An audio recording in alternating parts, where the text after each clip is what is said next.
guys, so Brother Jason has done our first lesson on Joshua chapter 1 verse 7. So I'm going to read that verse for us, and then I'm going to show you a craft that you can do at home with just whatever you have laying around.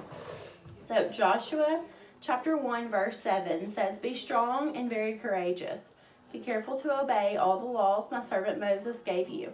Do not turn from it to the right or to the left, that you may be successful wherever you go."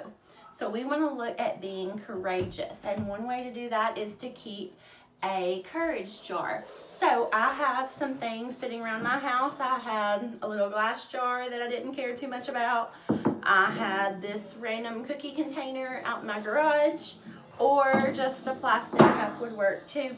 And what you do is you take your jar and you can decorate it.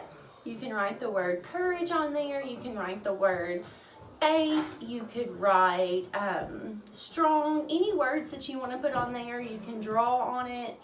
Depending on what you're using, you might want to use Sharpies. You might want to use regular art markers. I used a Sharpie and a oil-based paint pen to write on this.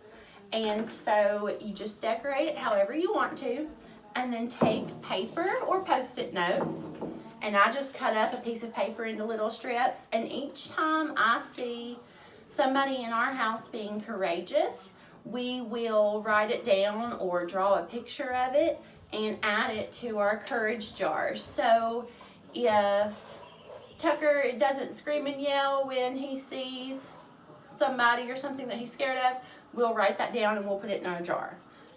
If I go outside and I don't get scared of the dark, I'll write it down and put it in the jar. So we all have things that we're scared of, and all have ways that we can be courageous. And when we do that, we will write it on our little pieces of paper and put it in the jar. And I just can encourage you to do this as a family and show your children that we all have things that we're scared of, and we can all show courage in Jesus. So just a courage jar, write down things that you do that are courageous, and we want to praise God for that. So all of our courage comes from the Lord, and so just write that down, put it in your jar, and praise God about it together. So good job. That's Joshua chapter 1.